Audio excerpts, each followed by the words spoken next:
Yo YouTube, comment ça va aujourd'hui? Vous l'aurez remarqué depuis pas si longtemps, c'est le début d'une nouvelle ère pour le marché des consoles portables. Et aujourd'hui, j'en ai reçu une. Il s'agit donc de la Logitech G Cloud. C'est la moins chère qu'il y a sur le marché et elle sort le 22 mai si je ne m'abuse. Je l'ai précommandée sur le site de Logitech et je l'ai reçue aujourd'hui le 19 mai. Ah ben je prends hein. Moi si elle arrive plus tôt, je suis contente. Moi j'ai hâte de la découvrir, je suis sûre que toi aussi. Donc c'est parti, n'attendons plus que la vidéo commence.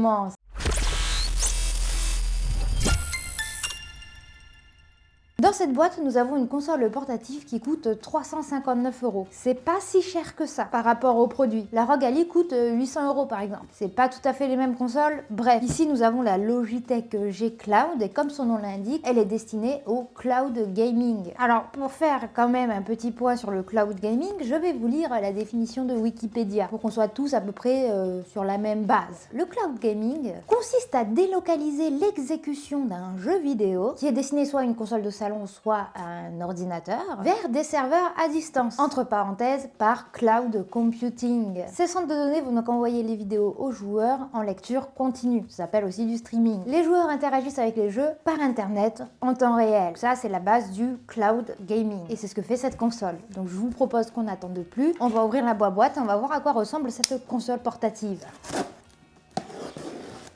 Ouverture de la première boîte. En tout cas, c'est bien protégé, hein, on aime. Hein. La G Cloud est juste ici, dans ce paquet. Hop, on va l'enlever de son transparent. La boîte est très belle, elle est plus grande que ce que je pensais, mais c'est pépite, c'est beau tout ça. Tu la trouves comment toi déjà juste la boîte? Pas mal hein. Au-dessus, nous avons le mot cloud, si jamais on n'avait pas compris. Un visuel de la dite console. Le G de Logitech, G pour gaming, bien évidemment, bien sûr. À l'arrière, nous avons écrit Keep Playing, donc continue à jouer, avec plus de visuel de la console. Sur le côté, nous avons 2-3 caractéristiques techniques. Donc elle va avoir du Wi-Fi, du Bluetooth, un écran IPS tactile multipoint de 7 pouces, une résolution de 1920 par 1080 Full HD avec un débit d'image à 60 Hz. Niveau audio, nous avons des doubles microphones et doubles haut-parleurs, une prise jack 3.5, une énorme batterie, bah ça c'est l'un des points forts de cette console, de 6000 mAh avec un port de charge USB-C. Je dis que c'est l'un des points forts parce que Logitech annonce une autonomie d'à peu près 12 heures. Et pour une console portative, 12 heures d'autonomie, c'est énorme. Donc,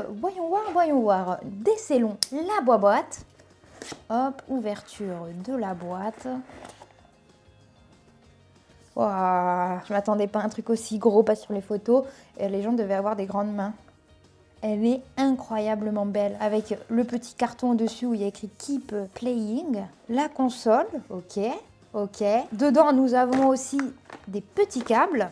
Hop, un câble USB vers USB-C tout simplement. Ah, ça sent le neuf. Nous avons des petits prospectus, des petits manuels. Et de l'autre côté, nous avons l'adaptateur secteur USB. Ça n'a pas l'air d'être une charge rapide, mais c'est fourni. Et puis, c'est tous les enfants. Après, on n'a besoin que de ça, techniquement parlant. L'unboxing, il est propre, il est carré, il est sobre. J'aime bien. Je vous propose que maintenant, nous découvrions la console. Elle est quand même relativement légère. Le poids est réparti entre les grippes, entre les poignets, si tu veux. Elle est super belle en blanc. Bon, c'est un peu salissant. Il y a des petites touches de jaune. C'est vraiment la marque de fabrique de Logitech. C'est vraiment très beau. En plus, à l'arrière, on le sent, mais on a des grippes, du coup, texturées en petites rayures qui te permet une meilleure prise en main pour pas que ça glisse. Je vous propose qu'on enlève tous les petits plastiques. C'est le côté satisfaisant. Attention. Elle est magnifique. Je viens de voir qu'il y avait un détail sur le bouton on-off et aussi un petit bout de jaune. On va faire le tour du propriétaire parce qu'il y a énormément de boutons sur cette console. On peut voir que nous avons 2 joysticks, des flèches directionnelles, le bouton G de Logitech, le bouton Home, le bouton Y, X, A, B, le bouton menu sûrement, le bouton 3 points. Alors oui, je ne suis pas une grosse gameuse. J'ai découvert le gaming avec Hogwarts Legacy que j'ai adoré et maintenant j'arrive même à me faire des grosses sessions de Zelda. Je suis rentrée dans le game du gaming sans mauvais jeu de mots il y a vraiment très peu de temps. Mais maintenant j'adore, maintenant que j'ai compris le principe. Du coup je suis quand même nulle avec les noms des touches. Non mais il faut préciser. En haut, nous avons les petits boutons L1, L2, R1, R2. les petits boutons de volume, le bouton on-off, et ça, là, il doit y avoir l'emplacement pour rajouter une micro-carte SD, je crois. Ouais, c'est ça. De base, elle a une mémoire interne de 64 Go et une RAM de 4 Go. J'avoue que niveau RAM, c'est pas beaucoup, mais bon, on va voir ce qu'elle a dans le ventre. Et qu'avons-nous en dessous? Nous avons les haut-parleurs, plus le petit port jack et le port USB-C pour la charger. En tout cas, moi, je la trouve incroyable. Je sais pas toi ce que t'en penses, mais n'hésite pas à nous le dire en bas dans les commentaires. Est-ce que vous voulez qu'on l'allume? Moi, oui. Donc, on va l'allumer. Dis-moi qu'elle est chargée. Elle est chargée. Ok. Directement, on voit Powered by Android. Elle fonctionne sous Android 11. C'est un peu vieux, je suis d'accord. Ok, la petite animation. L'écran a l'air hyper agréable. Alors, juste comme ça, avec les petits logos, c'est un bel écran de 7 pouces. Donc, on sait que c'est tactile. Nous allons la configurer. Français de France. Ils sont cons, hein. Français de France et ils me proposent Royaume-Uni. Hop. En tout cas, le tactile répond bien. J'ai réussi à rentrer mon code Wi-Fi. En tout cas, les joysticks sont hyper agréables. Ok, on configure, on configure. Là, il nous propose deux choix, soit le mode tablette, soit le mode portable pour les joueurs. Le mode tablette propose une expérience de jeu classique sur tablette Android, prise en charge des gestes de navigation en plein écran. Et moi, vraiment, le mode portable me donne très envie parce que ça ressemble beaucoup plus à une interface de console. Conçu pour le cloud gaming, sélectionnez et connectez-vous à la plateforme de jeu cloud de votre choix. Ok, suivant. Le streaming local fonctionne tout aussi bien. Connectez-vous à votre PC ou votre console de jeu et continuez à jouer à vos jeux préférés. Ok. Les commandes sont simples. Appuyez sur A pour confirmer, B pour annuler. Ok. Il t'explique tout. Ok. Donc là, on va aller dans le menu et on va mettre la luminosité à fond. On va enlever le son. Franchement, l'écran, il est super lumineux. Il est très agréable pour l'instant. Là, on a aussi accès à la batterie. Donc, on est à 92% quand on la déballe. Langue et date. Tu vas pouvoir réaffecter les boutons et régler la sensibilité des joysticks. L'interface, elle est super belle. Franchement, c'est hyper agréable pour l'instant. En haut, tu as le menu album. Tu as même le menu message avec les conseils, les annonces. Tu as déjà des applications qui sont installées. Donc, Xbox Cloud Gaming, GeForce Now, Xbox, Steam Link, Chrome, YouTube, YouTube Music. Tu vas pouvoir aller chercher des applications. Et maintenant, c'est vraiment une interface tablette, ok.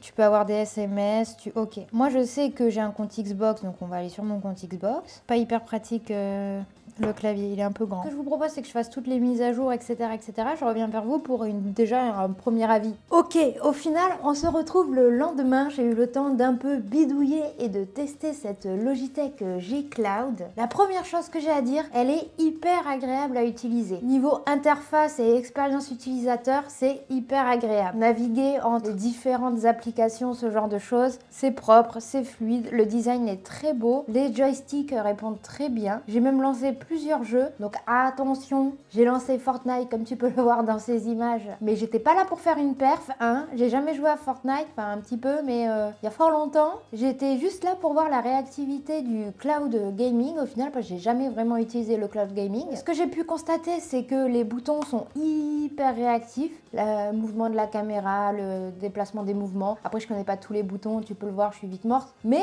au final, les commandes répondent super bien comme ça. Genre, un éclair de seconde, ça répond, c'est propre. Par contre, d'un point de vue graphique, j'ai l'impression que c'est un peu flou, je sais pas. J'ai une bonne connexion internet, j'ai une bonne connexion Wi-Fi, mais j'ai l'impression qu'il y a un peu de grain, je sais pas comment expliquer. L'UX, impeccable. Mais quand tu lances des jeux, bah, ça reste du cloud gaming. Donc, moi, j'ai été un tout petit peu déçue quant aux performances graphiques de cette bébête. Pour moi, c'est une bonne console pour des gens qui ont déjà une Xbox, une PlayStation ou Steam sur un bon PC. Personnellement, je n'ai rien de tout cela. Je n'ai donc aucun abonnement cloud. C'est la première fois vraiment que je teste le cloud gaming. Et ça reste, selon moi, un peu frustrant parce que tu ne peux installer aucun jeu. Ça reste une console portable, mais pour l'utiliser, il te faut Internet. Donc même si tu vas à l'extérieur, tu peux faire un partage de co avec ton téléphone. Donc en soi, techniquement, ça marche. Pour moi, ça reste vraiment une console de niche. Certes, à l'achat, elle est moins chère que ses concurrentes, mais si tu rajoutes tous les abonnements cloud, elle va vite dépasser le prix de ses concurrentes, je pense. En soi, c'est une bonne première console de la part de Logitech. Je reste un tout petit peu sur ma faim, mais c'est aussi sûrement parce que j'ai pas l'habitude du cloud gaming. Je sais pas toi ce que tu en penses, mais n'hésite pas à me le dire en bas dans les commentaires. J'ai adoré tester et découvrir cette première console portative de Logitech. Malheureusement, cette vidéo touche déjà à sa fin. Il est donc temps pour moi de te dire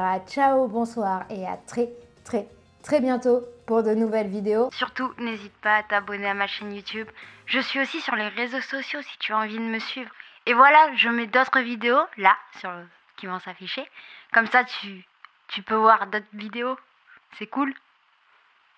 Voilà.